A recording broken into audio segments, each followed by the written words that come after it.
Sentada na cabeceira daquela mesa imponente que antes João fazia questão de dominar, os olhos varriam a sala do conselho. As luzes da cidade de Lisboa cintilavam lá embaixo, uma miríade de promessas e enganos. Sentia o peso daquela noite nos ombros, o frio mármore da mesa sob as pontas dos meus dedos. Heinrich von Braun, à minha direita, mantinha uma postura impecável, os olhos atentos, como sempre. À minha esquerda, Manuel, o meu verdadeiro braço direito, exalava uma calma calculada. Como é que eu tinha chegado até ali, a Manhattan, a controlar tudo, depois de ele ter rido de mim? Ah, sim. Começou há quase um ano. Não, espera. Foi há mais de um ano. A memória às vezes prega-me destas partidas, misturando datas e emoções. Talvez tenha sido há 18 meses, não importa. A história desenrolou-se assim. Recordo-me daquele dia abafado de verão, quando João, me apresentou os papéis do divórcio. O estalar seco da caneta Montblanc contra o papel grosso da folha de divórcio era mais alto do que eu esperava. Um som final, como uma folha seca a ser esmagada debaixo de uma bota. João Sterling estava sentado atrás da sua secretária de mogno, uma secretária que custava mais do que a maioria dos carros, e observava-me com uma mistura de impaciência e uma alegria mal disfarçada. Verificou o relógio PC Philippe que tinha no pulso. Tinha uma reserva no Cais da Pedra em 45 minutos e a Sofia odiava esperar. Tu percebes o que estás a assinar, Ana? João pigarreou, a sua voz suave e treinada, o mesmo tom que usava para acalmar acionistas nervosos. Isto é uma renúncia total ao apoio conjugal. Ficas com o apartamento pequeno em Queluz. Eu fico com a herdade de Cascais, o loft no Chiado, a carteira de investimentos e a propriedade total e incontestada da Sterling Robótica. Sem pensão de alimentos, sem reclamações retroativas. Eu não levantei os olhos. O meu cabelo, que normalmente usava num coque severo e prático, que João achava cada vez mais antiquado, caía ligeiramente sobre o meu rosto. Ele pensava que eu parecia cansada, derrotada, exatamente como ele tinha planeado. Eu compreendo, João, disse baixinho. A minha voz estava firme, sem a histeria que ele tinha preparado para o advogado Pedro Geria. Pedro, sentado na poltrona do canto, agitou-se desconfortavelmente. Dona Ana, como profissional do direito, devo aconselhá-la novamente a procurar aconselhamento independente. Este acordo é altamente incomum. A senhora está a abdicar de uma fortuna estimada em... Não preciso dos números, Pedro. Interrompi finalmente, levantando os olhos. Eram olhos cinzentos, discretos, olhos nos quais João tinha parado de olhar há anos, preferindo ignorá-los. Só quero que isto acabe. Quero um corte limpo. João quer a liberdade dele e eu quero a minha.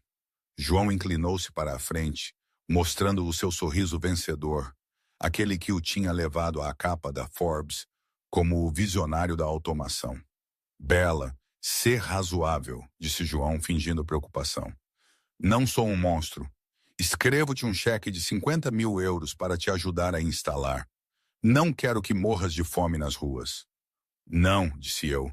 Coloquei a tampa na caneta e deslizei o documento sobre a madeira polida. Não quero o teu dinheiro, João. Nunca quis. Apenas assina. João hesitou por uma fração de segundo. Um pequeno alarme tocou no fundo da sua mente. Por que é que isto é tão fácil? Ele tinha se preparado para um banho de sangue. Tinha escondido bens em contas offshore no Algarve. Tinha depreciado o valor da empresa no papel durante meses. Estava pronto para a guerra. Mas ali estava eu a render-me antes do primeiro tiro ser disparado. Ela é fraca, disse ele a si mesmo. Sempre foi fraca. É a filha de um bibliotecário que teve sorte em casar comigo. E agora é demasiado orgulhosa para pedir esmolas. João pegou na caneta. Assinou o seu nome com um floreio. João Sterling. Feito, disse ele, exalando um fôlego que não sabia que estava a prender. Levantei-me, alisei a minha saia. Olhei em volta do escritório, os prêmios na prateleira, os modelos arquitetônicos da nova fábrica de robótica, o quadro a óleo de João que pendia atrás da secretária.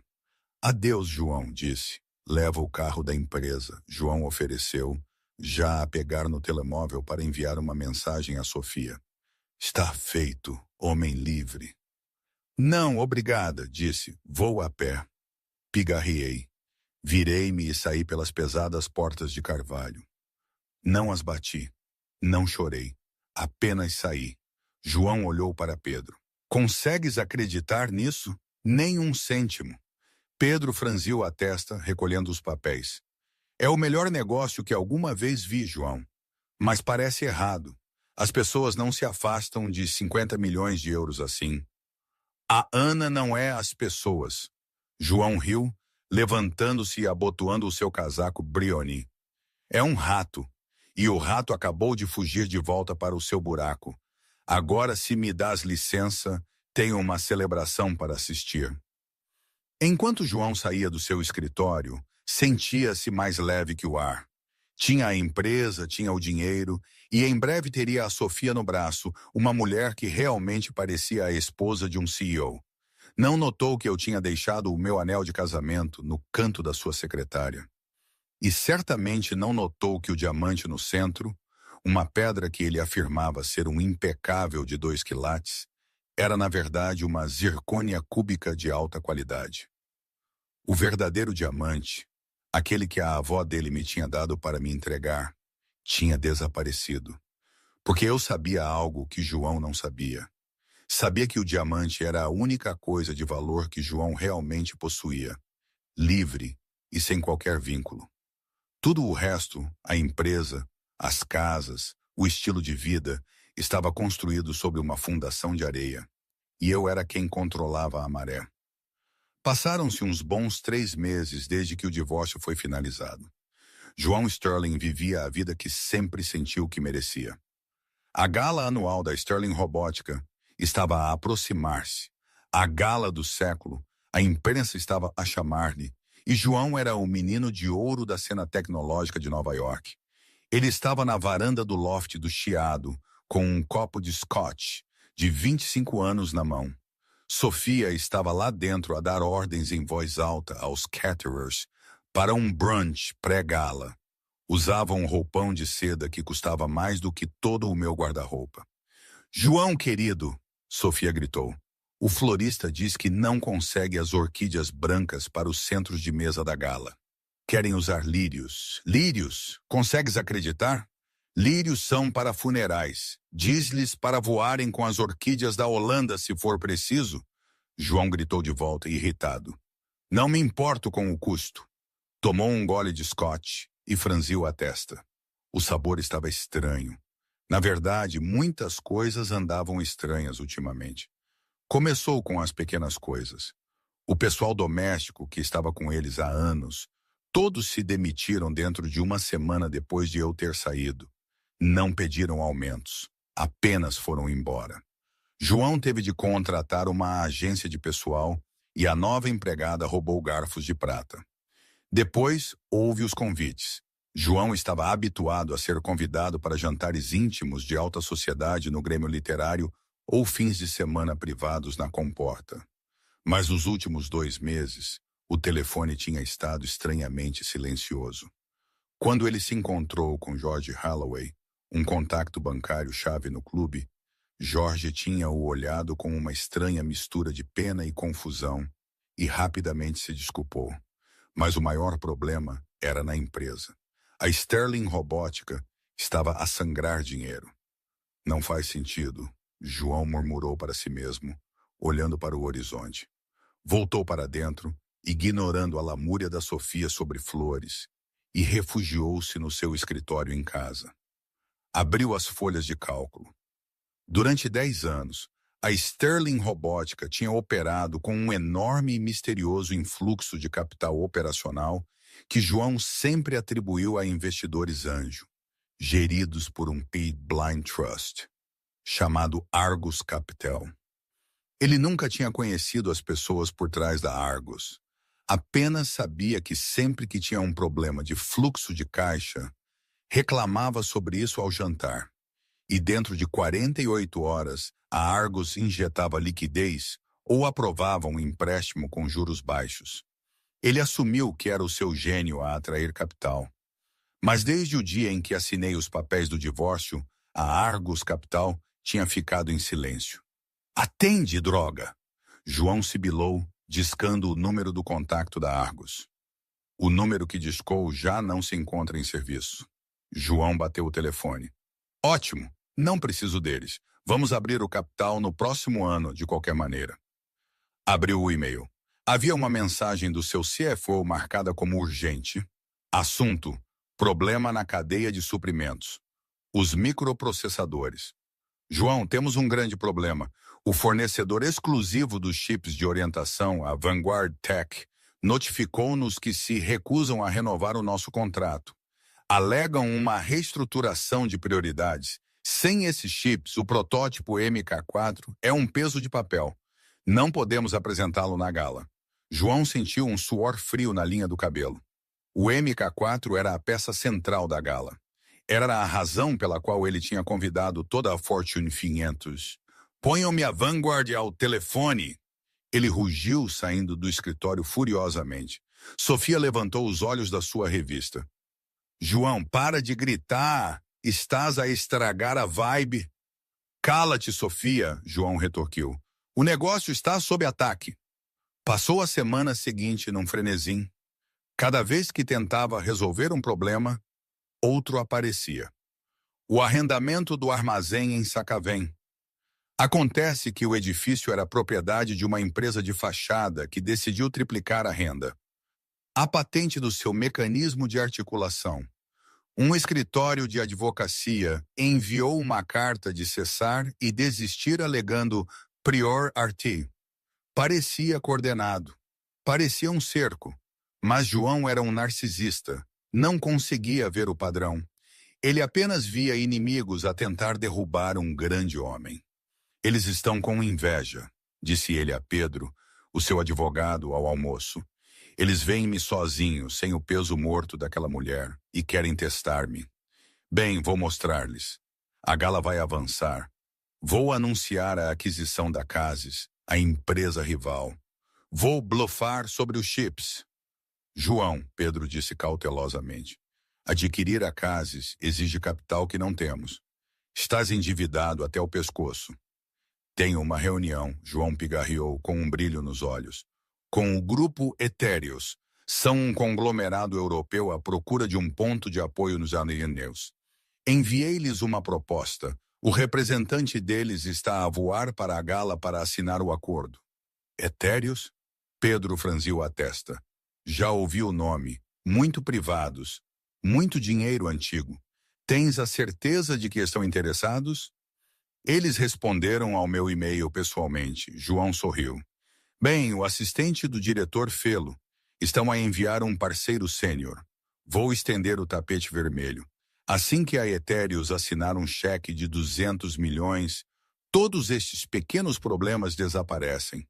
João recostou-se. E o melhor, enviei um convite a Ana. Pedro engasgou-se com a água. Fizeste o quê? Convidei-a para a gala. João riu cruelmente. Quero que ela veja. Quero que ela veja a Sofia num vestido Dior, feito à medida. Quero que ela me veja em apertar as mãos com os europeus. Quero que ela veja exatamente o que perdeu. Ela deve estar a viver numa caixa de sapatos a comer ramen. João imaginou-me sentada no meu apartamento sombrio, a lamentar o dia em que o contrariei. Ele estava certo numa coisa. Eu estava a olhar para um convite, mas não estava numa caixa de sapatos em Queluz. Estava sentada no terraço de uma vila, no Douro, em Portugal. O sol da manhã batia na água, fazendo-a cintilar como diamantes. Diamantes verdadeiros. Eu segurava o convite de cartolina grossa na mão. A gala anual Sterling.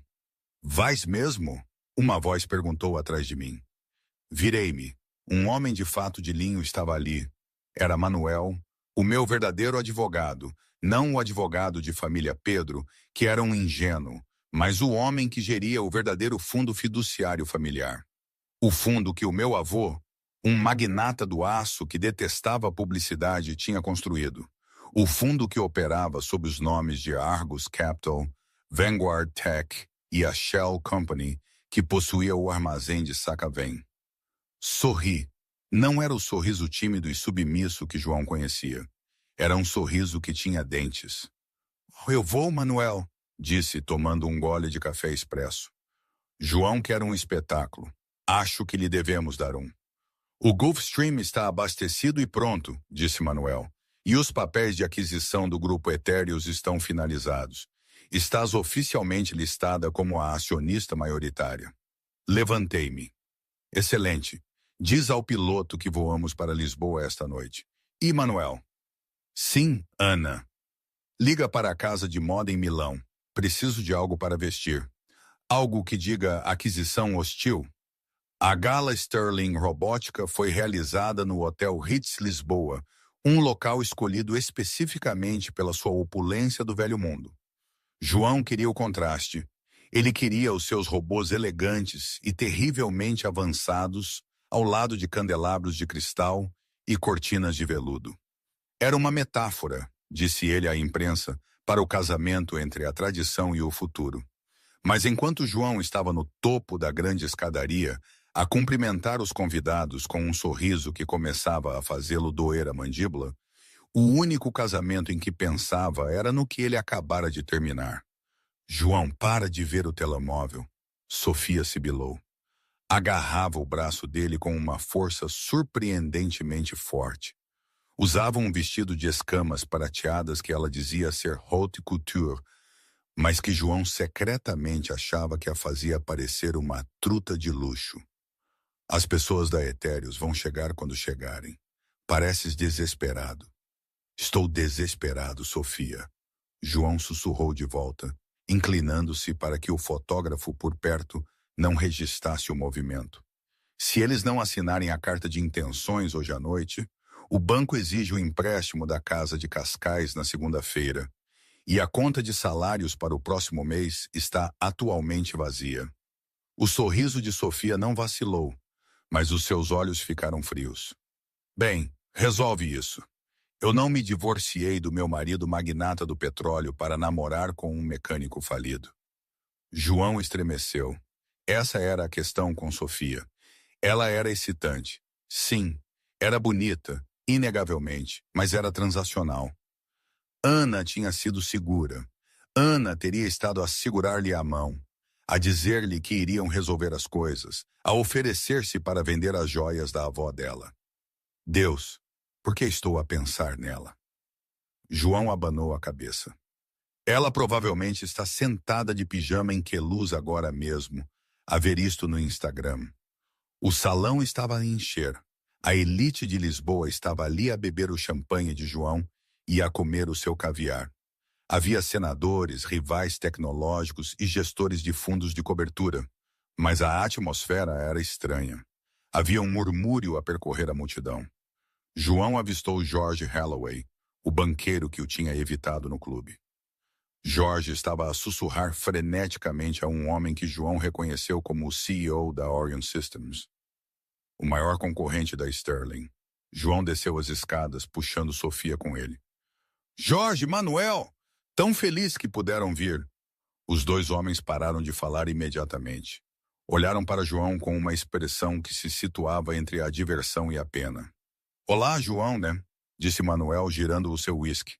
Corajosa a atitude de fazer a gala este ano. Muito corajosa. Porque não haveria de ser. João riu alto demais. As ações estão em alta. A inovação está no auge. Está? Jorge perguntou, levantando uma sobrancelha. Ouvi um boato de que a Vanguard retirou o fornecimento dos vossos chips. Difícil construir robôs sem cérebros, João. João gelou. Aquela informação era ultra secreta. Só ele, o seu CFO e o fornecedor sabiam. Mexericos da indústria. João acenou com a mão desinteressadamente. Temos um novo fornecedor, a Better Tech. Na verdade, estou prestes a anunciar uma parceria com o grupo Etéreos. Eles estão a chegar esta noite. Manuel e Jorge trocaram um olhar. Etéreos? Manuel perguntou. O fundo sombra europeu. Eles não fazem parcerias, João. Eles consomem. Veremos, João disse rigidamente. De repente, a música mudou. O quarteto de cordas parou de tocar o seu Cortez Mozart e um silêncio varreu a sala, começando da entrada e rolando em direção ao palco como uma onda.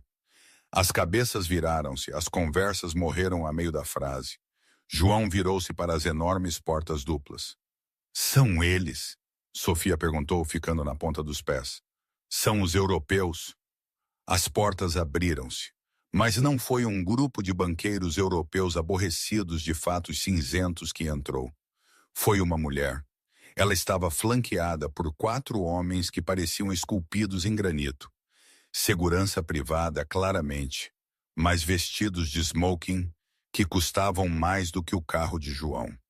A mulher usava um vestido de veludo azul noite que abraçava cada curva, caindo dos ombros para revelar uma pele que brilhava sob os candelabros. Ao redor do pescoço, um colar de safiras e diamantes tão grandes, tão pesados, que a luz que os atingia se fragmentava em 1000 faíscas azuis pela sala. O seu cabelo, já não no coque apertado e severo que João odiava, caía em ondas soltas e brilhantes à volta do rosto. A maquilhagem era nítida, acentuando olhos que varriam a sala com a precisão de um predador. João apertou os olhos. A mulher parecia familiar. A caminhada, aquele passo confiante e deslizante, era estranha. Mas o rosto... Não, João respirou. O copo de champanhe escorregou dos seus dedos e estilhaçou-se no chão de mármore. Era a Ana, mas não era Ana que ele conhecia. Não era a mulher que cortava cupons e se preocupava com a conta da eletricidade. Não era a mulher que usava casacos de malha e pedia desculpa por ocupar espaço. Aquela mulher possuía o espaço. Quem é essa? Sofia ofegou, o seu ciúme a inflamar-se instantaneamente. E por que é que ela está a usar as safiras Romanov? Aquelas são peças de museu. A sala explodiu em sussurros. É a ex-mulher? Pensei que ela tinha ficado sem nada. Vejam com quem ela está a andar. É o diretor do banco suíço? Eu não parei na entrada. Caminhei diretamente para a multidão. O mar de pessoas abriu caminho para mim. Homens que tinham ignorado João durante meses estavam de repente a curvar-se para mim, estendendo a mão para me cumprimentar. Cumprimentei-os pelo nome, sorrindo um sorriso que não chegava aos meus olhos. João sentiu o sangue escoar do seu rosto. Observou enquanto Manuel, o seu rival, praticamente corria para mim. Ofereci-lhe a minha mão e ele beijou-a. João. Sofia sacudiu. Faz alguma coisa. Ela está a ofuscar-nos na nossa própria festa. João sacudiu o choque. A raiva tomou o seu lugar. Como ousa ela? Como ousa aparecer aqui assim, a usar joias que sem dúvida alugou ou roubou, a tentar humilhá-lo? Ela provavelmente estava ali para implorar. Era isso. Tinha gasto os 50 mil que ele ofereceu, percebeu que estava indigente e fez um espetáculo para tentar obter um acordo melhor. Fica aqui, João rosnou para Sofia. Ele marchou pela sala, o rosto vermelho. Empurrou um empregado de mesa. Ana! Ele latiu quando estava a 3 metros de distância. O círculo de admiradores à minha volta silenciou-se. Virei-me lentamente. Olhei para ele, não para cima, não para baixo. Olhei através dele. Olá, João, disse. A minha voz era diferente, mais profunda, ressonante. Era a voz de alguém que não precisava de gritar para ser ouvida. O que estás aqui a fazer? João exigiu, alheio aos 100 olhos que os observavam.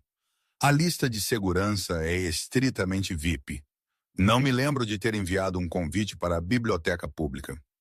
Algumas pessoas engasgaram-se, sorri. Era um sorriso terrivelmente calmo. Recebi um convite, João. Na verdade, acredito que sou a convidada de honra.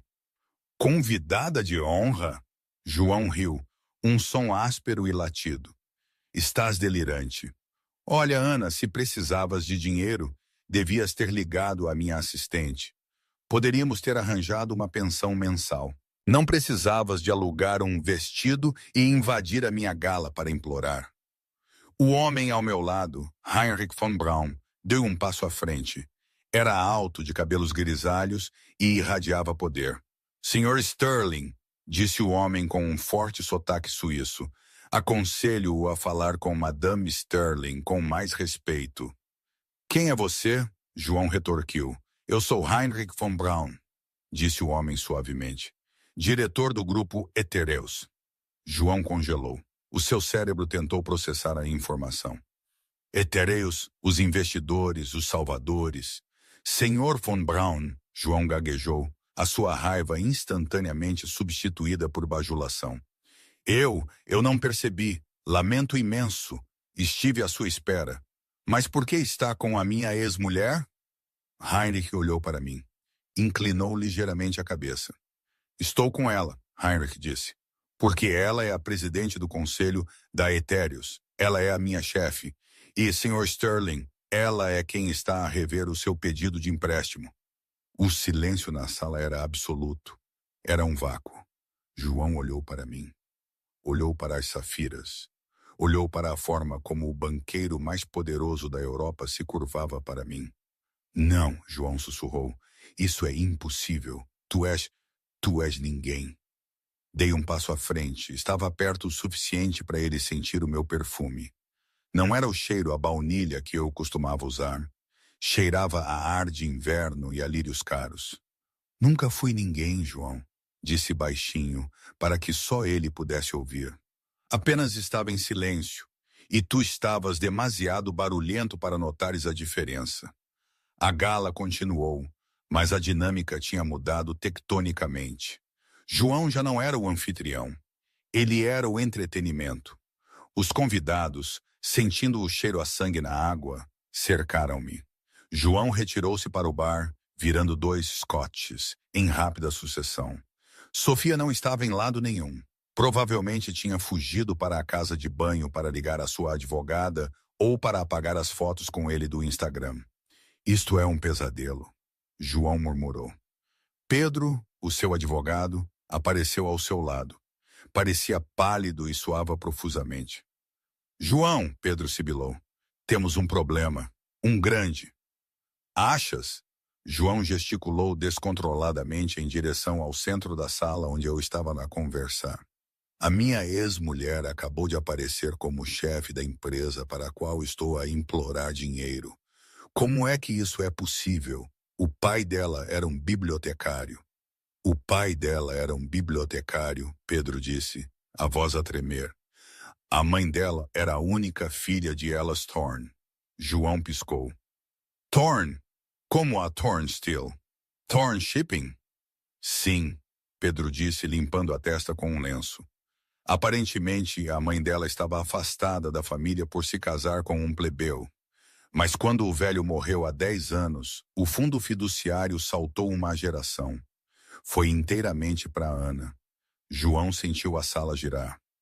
Há 10 anos, éramos casados então. Sim, isso significa que esse dinheiro era propriedade conjugal. Os olhos de João iluminaram-se. Pedro, é isso. Ela defraudou-me. Se ela herdou bilhões enquanto éramos casados e não o divulgou, posso processá-la. Posso ficar com metade. Posso ficar com tudo. Pedro abanou a cabeça sombriamente. Verifiquei o acordo pré-nupcial, João. Aquele em que tu insististe. Aquele em que querias proteger os teus futuros milhões dela. Há uma cláusula. Bens adquiridos por herança ou fundo fiduciário permanecem propriedade exclusiva do beneficiário. Tu escreveste isso para protegeres a casa dos teus pais na comporta. Jogaste contra ti mesmo. João agarrou o balcão do bar. Sentiu-se enjoado. Ele tinha insistido naquela cláusula. Lembrou-se de rir disso, a dizer aos seus amigos que não queria que ela metesse as mãos na sua modesta fortuna familiar. Enquanto isso, eu estava sentada sobre um império. Não importa, João disse, tentando recuperar a compostura. Ela está aqui para fazer negócios. Etéreos é um negócio. Se o negócio fizer sentido, ela assinará. Ela é demasiado pragmática para deitar fora um bom investimento apenas para me contrariar. Endireitou a gravata. Vou apresentá-la. Vou tratá-la como qualquer outro investidor. João voltou para a confusão. Encontrou-me perto da escultura de gelo, a conversar com o senador de Lisboa. Com licença, senador, João interrompeu. Preciso de um momento com a presidente. O senador olhou para mim. Assenti uma vez, dispensando. Olá de novo, João, disse. Corta a treta, Bela, João disse, mantendo a voz baixa. Então, és rica. Parabéns. Escondeste bem. Mas somos pessoas de negócios. Estás aqui porque a Sterling Robótica é o futuro. Queres entrar? Estou disposto a deixar a Etéreos comprar uma participação de 20%, mas o preço subiu. Ré.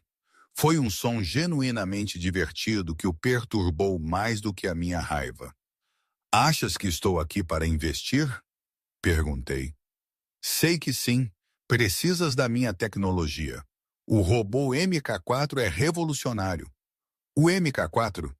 Eu diverti-me. É aquele que se baseia na patente do giroscópio da Cassis. Sim, João disse. Que nós licenciamos. Na verdade, disse, tomando um gole de champanhe, não o fizeste. A licença expirou há 3 meses. Esqueceste-te de renovar porque estavas demasiado ocupado a esconder bens durante o divórcio. E adivinha quem comprou a Cassis na semana passada?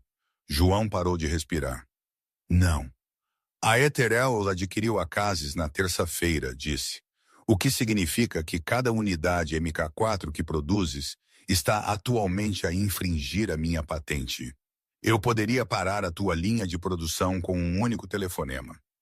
Na verdade, Manuel, o homem de fato de linho que me tinha listado a acompanhar deu um passo à frente e entregou-me um telefone.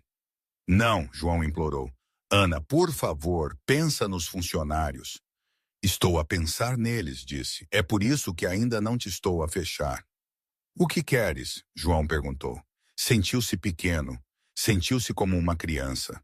Quero uma reunião, pigarriei, na sala do conselho. Agora, traz o teu advogado. Virei-me e caminhei em direção aos elevadores. A multidão abriu caminho para mim novamente. João seguiu com a cabeça baixa como um prisioneiro a caminho da forca. Enquanto entravam no elevador, Sofia veio a correr. João, onde vais? Agora não, Sofia, João retorquiu. Ele vai discutir os termos da sua rendição, disse calmamente para Sofia. Depois olhei Sofia de cima a baixo. Belo vestido, mistura de poliéster. As portas fecharam-se antes que Sofia pudesse gritar. A sala do conselho, no 46º andar, estava em silêncio.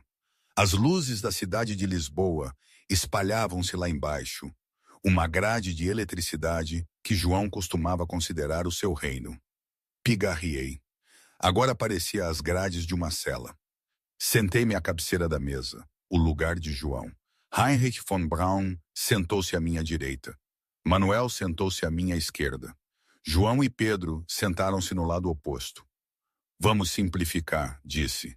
Não abri uma pasta. Não precisava de notas. A Sterling Robótica está insolvente. Isso é mentira, João fanfarronou. Temos problemas de fluxo de caixa, claro, mas a avaliação baseia-se em lucros projetados do MK4, Heinrich interrompeu, que, como estabelecemos, é construído sobre IP roubado. As suas dívidas atualmente excedem os seus ativos em 40 milhões de euros. Está a sangrar dinheiro e a sua classificação de crédito acaba de cair para o estado de lixo. Como sabe a minha classificação de crédito? João exigiu. Porque somos nós quem detém a sua dívida, disse Manuel. João olhou para Pedro. Pedro parecia que ia vomitar. O quê? João perguntou. Argus Capital? Disse. A cabeça de João estalou para cima. Argus? Os investidores anjo? Aqueles que me salvaram? Eu, disse batendo levemente no peito. Eu sou a Argos. Durante 10 anos, João, estive a injetar dinheiro nesta empresa. Cada vez que gastavas em excesso, cada vez que fazias uma aposta imprudente, cada vez que compravas um carro desportivo com o cartão da empresa, eu cobria-o através da Argos. João recostou-se, atordoado. Por quê? Se tinhas o dinheiro, por que não me disseste? Por que me deixaste estressado? Porque eu queria que tu tivesse sucesso, disse, um toque de tristeza finalmente a entrar na minha voz. Eu amava-te, João. Eu sabia que o teu ego não aguentaria ser apoiado pela tua mulher. Precisavas de ser o homem que se fez a si mesmo. Então eu deixei-te fazer o papel. Eu fiquei em segundo plano. Eu vivi na casa pequena. Eu deixei-te pensar que eras o gênio. Mas depois a minha voz endureceu. Começaste a acreditar na tua própria imprensa. Começaste a tratar-me como um acessório. Traíste, mentiste. E quando me entregaste os papéis do divórcio, riste-te. João lembrou-se do riso. Ecoava nos seus ouvidos. Cortei o financiamento no dia em que o divórcio foi finalizado, disse. E olha como o teu império desmoronou rapidamente sem mim a sustentá-lo.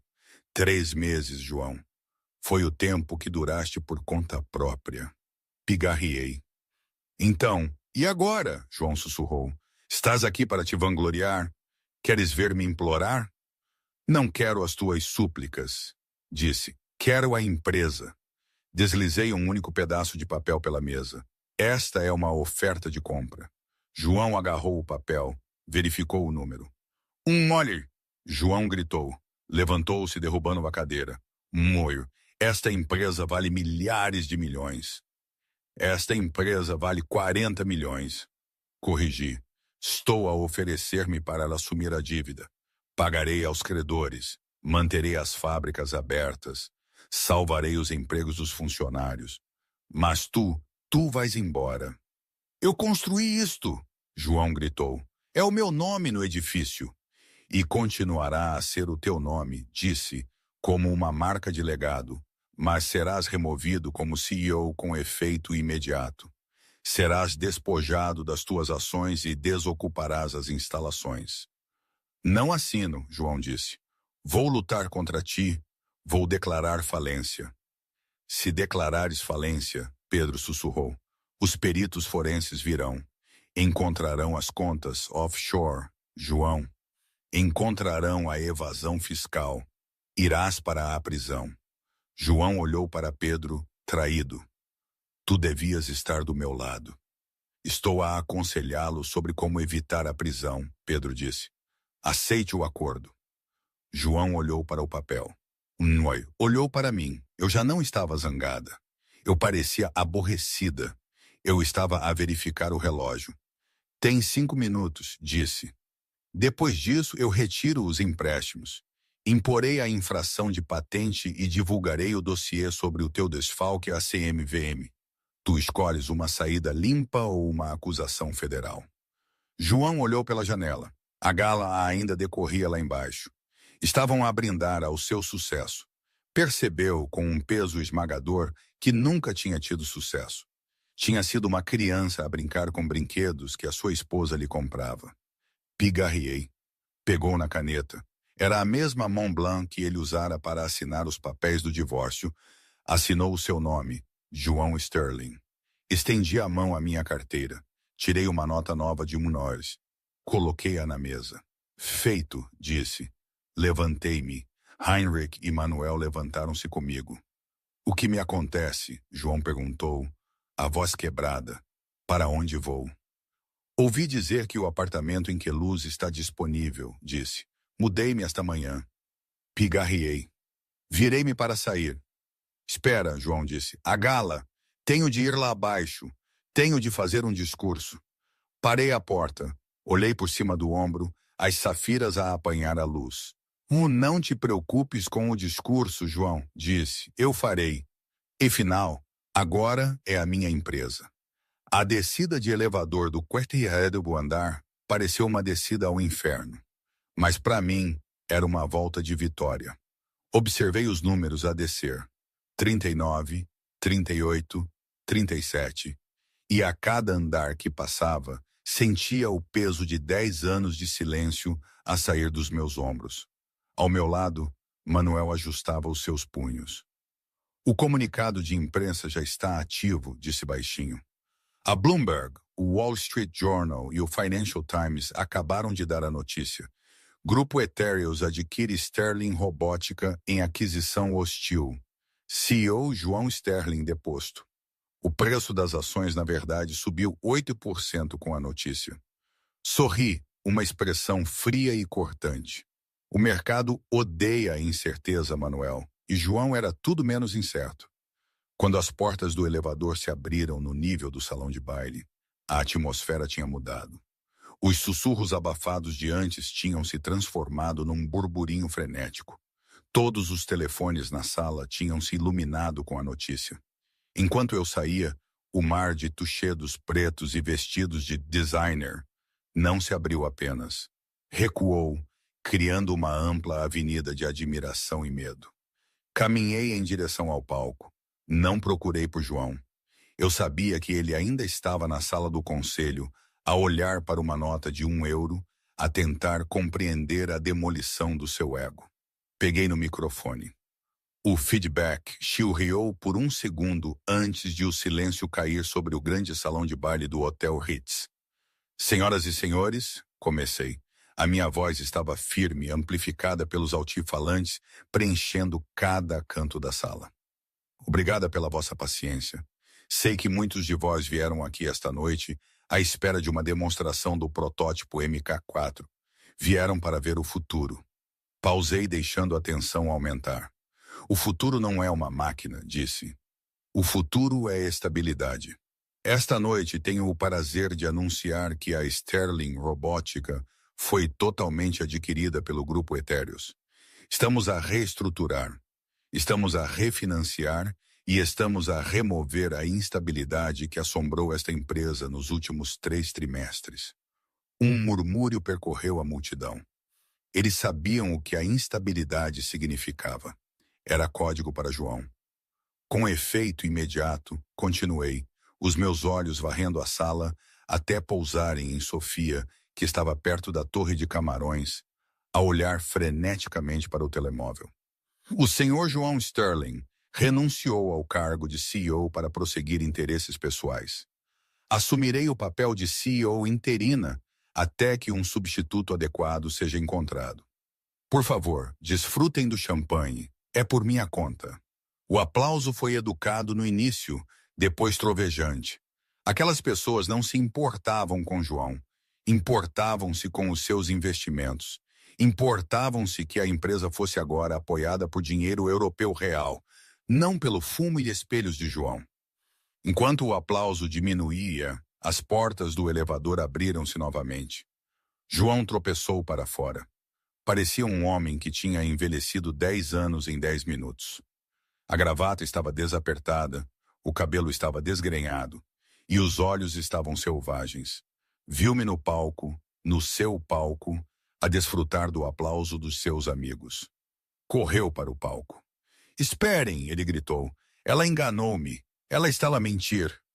A sala silenciou-se. Era o tipo de silêncio que geralmente precede um acidente de carro. Manuel deu um passo em frente do palco, cruzando os braços. 2 grandes seguranças, homens que João tinha contratado, aproximaram-se dele. Senhor, disse um dos guardas, a voz monótona. Precisa de sair. Eu sou o CEO, João gritou, o rosto a ficar roxo e manchado. Eu pago o vosso salário. Na verdade, senhor Sterling, disse o guarda, Dona Ana assina os cheques agora e removeu-o da lista de acesso. João olhou em volta da sala, desesperado por um aliado. Cruzou o olhar com George Holloway. George, diz-lhes que jogamos golfe na semana passada. George Holloway olhou para os seus sapatos, de repente achando o padrão do tapete fascinante. João virou-se para Manuel, o seu rival. Manuel, tu sabes que isto é uma aquisição hostil. Ajuda-me. Manuel apenas levantou o seu copo de champanhe num brinde zombeteiro. Negócios são negócios, João.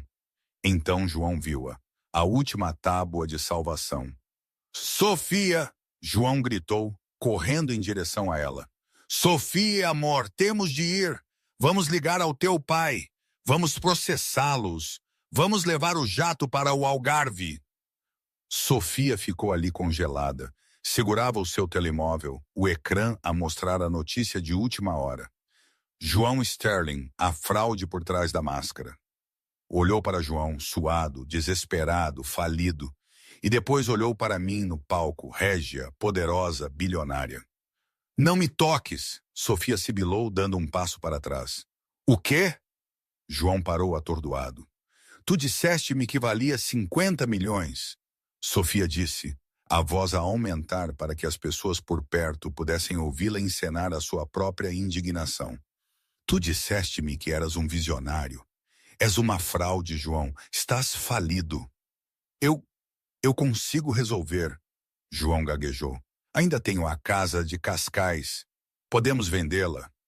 A casa está hipotecada até o pescoço. Sofia cuspiu. O meu advogado acabou de verificar. Não tens nada. Tu não és nada.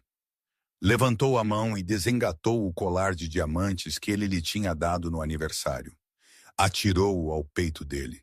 Provavelmente é falso de qualquer maneira. Ela zombou. Sofia, por favor. Segurança, Sofia gritou, apontando um dedo impecável para João.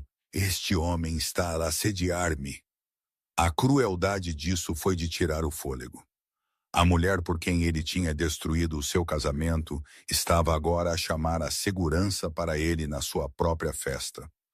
Os guardas moveram-se, agarraram João pelos braços.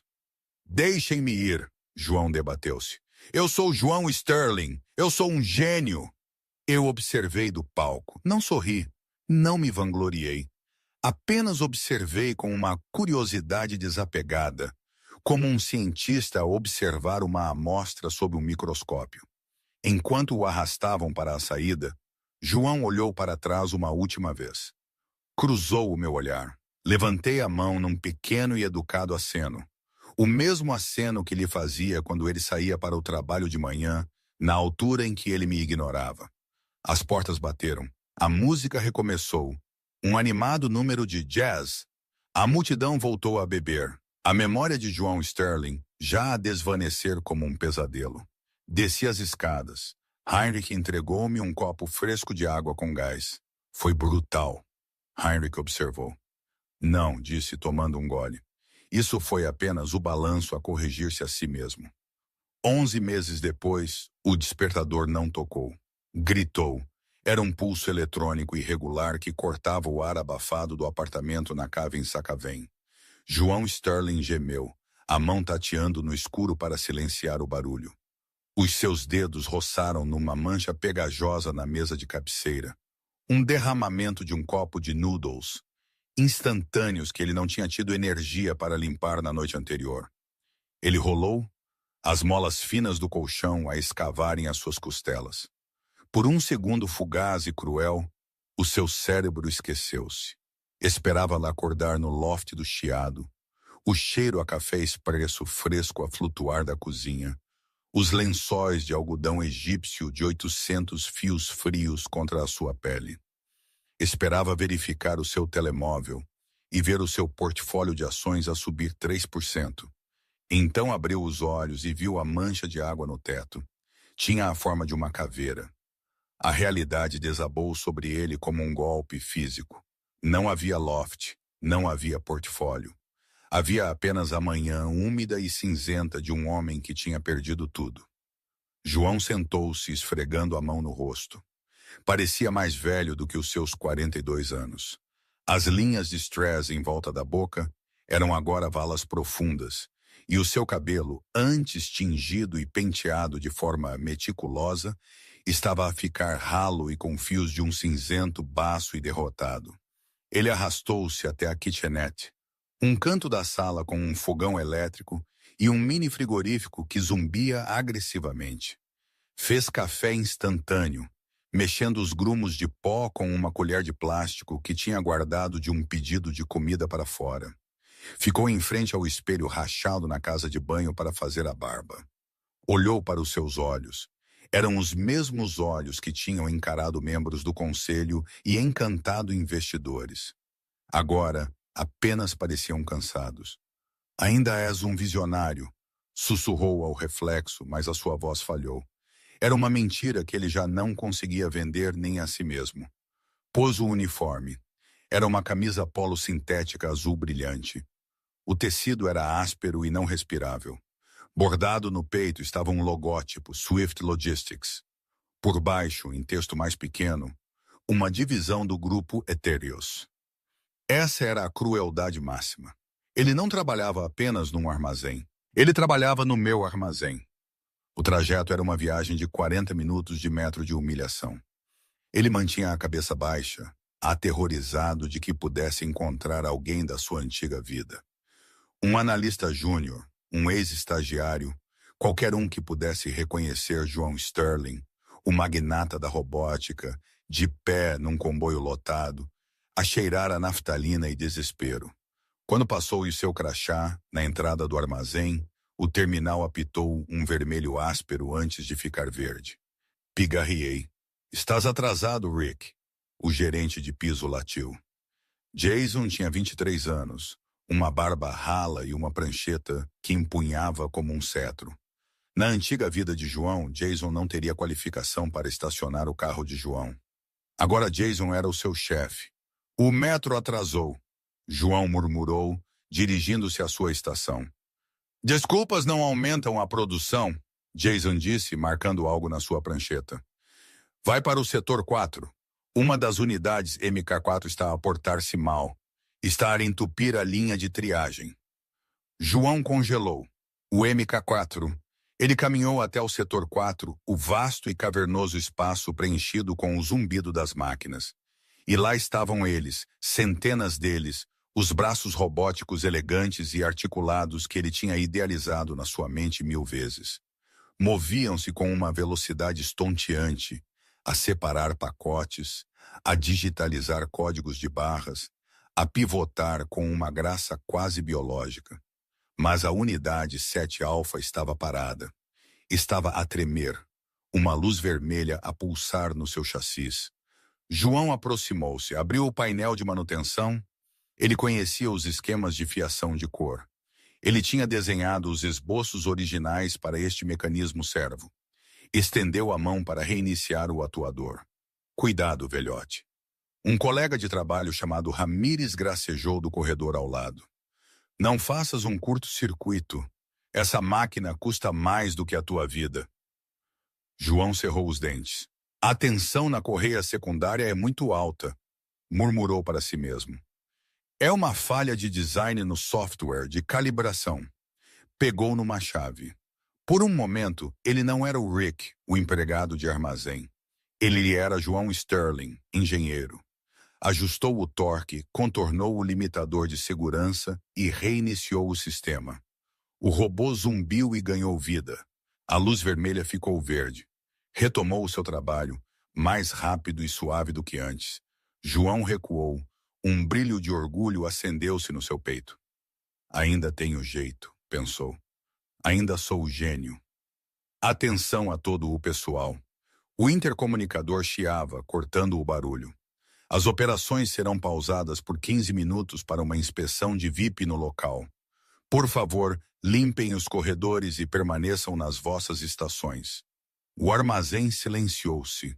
O zumbido das correias diminuiu. Atentos! Jason sibilou, correndo pela linha, metendo a camisa para dentro. A corporação está aqui. A presidente está aqui. O sangue de João gelou. Ele não podia ser visto. Não ali. Não daquela forma. Ele procurou um lugar para se esconder, mas eles já estavam a entrar no setor. Uma falange de fatos, seguranças com auriculares. E no centro, a caminhar com um passo que comandava o próprio ar à sua volta, estava eu. Eu parecia deslumbrante. Usava um fato branco feito à medida que parecia repelir a sujidade do armazém. O meu cabelo estava solto, a balançar ligeiramente enquanto eu caminhava. Já não parecia a filha do bibliotecário. Parecia uma rainha a inspecionar o seu reino. À minha direita caminhava Heinrich von Braun. À minha esquerda, o diretor do armazém, um homem que João tinha despedido por incompetência, agora suava enquanto tentava impressionar-me. A eficiência aumentou 14% este trimestre, o diretor estava a dizer. A integração da IAA da Ethereum no hardware Sterling corrigiu os problemas de legado. Problemas de legado? Repetia minha voz a ecoar claramente no silêncio. Quer dizer, os defeitos de hardware deixados pela administração anterior? Sim, Madame Presidente. João encolheu-se atrás de uma palete de caixas, o coração a bater contra as costelas como um pássaro enjaulado. Problemas de legado. Esse era o seu legado. Um defeito a ser corrigido. Parei. Estava a 3 metros de onde João estava lá agachado. Esta unidade, disse apontando para o robô que João acabara de consertar. Unidade 7 Alpha. Está a funcionar acima das especificações. O movimento é fluido. Ah, sim, o diretor gaguejou, verificando um tablet. Devíamos ter atualizado o firmware. Dei um passo mais perto da máquina. Olhei para o painel de manutenção. Ainda estava ligeiramente aberto. Olhei para a mancha de gordura na caixa, uma mancha deixada pelo polegar de João. Virei a cabeça. Os meus olhos perscrutavam as sombras do corredor. Por um momento elétrico e aterrador, o meu olhar perfurou a fenda nas caixas onde João estava escondido. Eu vi-o. João parou de respirar. Esperou pelo dedo apontado. Esperou pelo riso. Esperou que eu o arrastasse para fora e o exibisse perante o pessoal como o rei caído. Sustive o seu olhar por 3 segundos. A minha expressão era ilegível. Não era raiva. Não era pena. Era uma indiferença total e devastadora. Virei-me para o diretor. Parece que alguém fez um ajuste manual, disse friamente.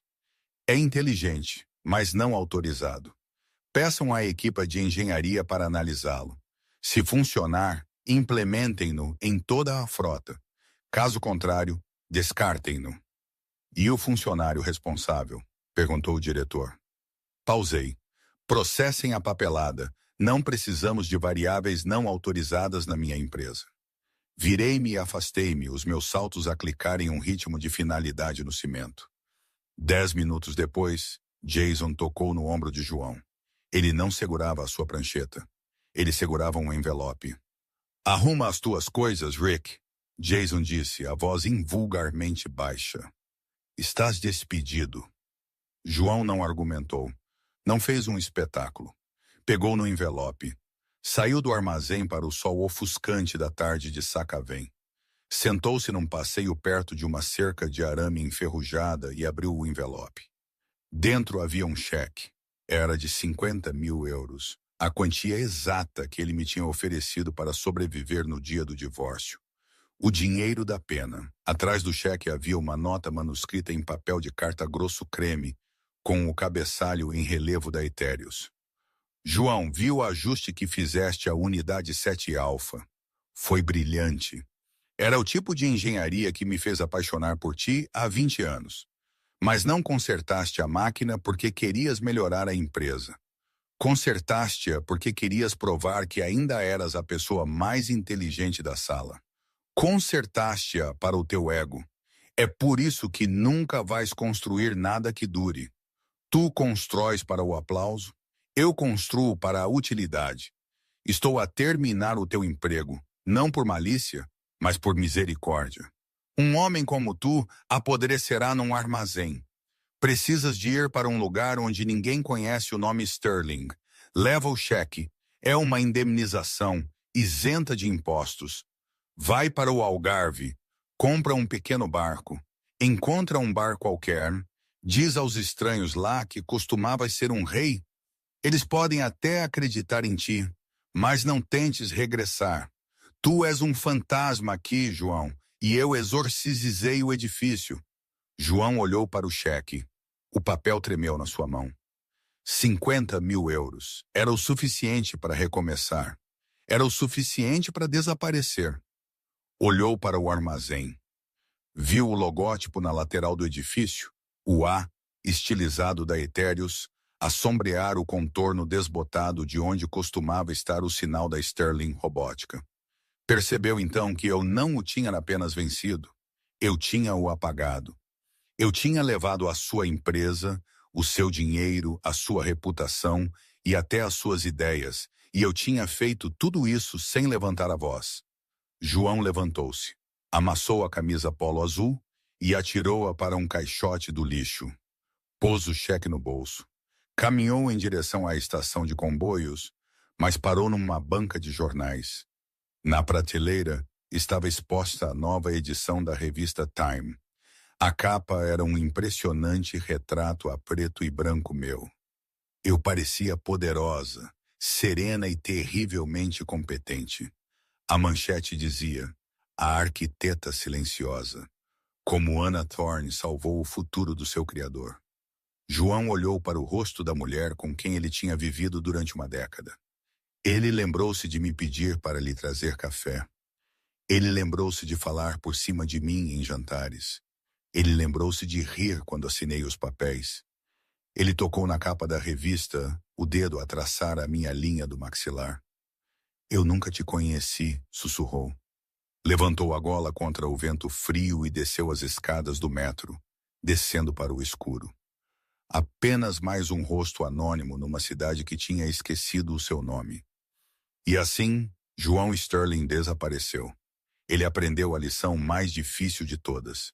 A pessoa que subestimas hoje pode ser quem assina o teu cheque de rescisão amanhã. E hoje? Não sei. Às vezes penso que foi o melhor que me podia ter acontecido. Outras vezes sinto um certo peso, uma solidão que a vitória não conseguiu apagar. Vencer, às vezes, não traz a paz que imaginamos. E de vez em quando estou sentada no silêncio da minha nova casa, ainda me pergunto, será que fui demasiado longe? Será que a justiça, para ser plena, tem de ser tão fria? Ou era esta a única maneira de o libertar de uma fantasia que o consumia? Provavelmente um pouco de tudo. A vida é assim, não é? Nada é definitivo, nada é perfeito, mas é a minha.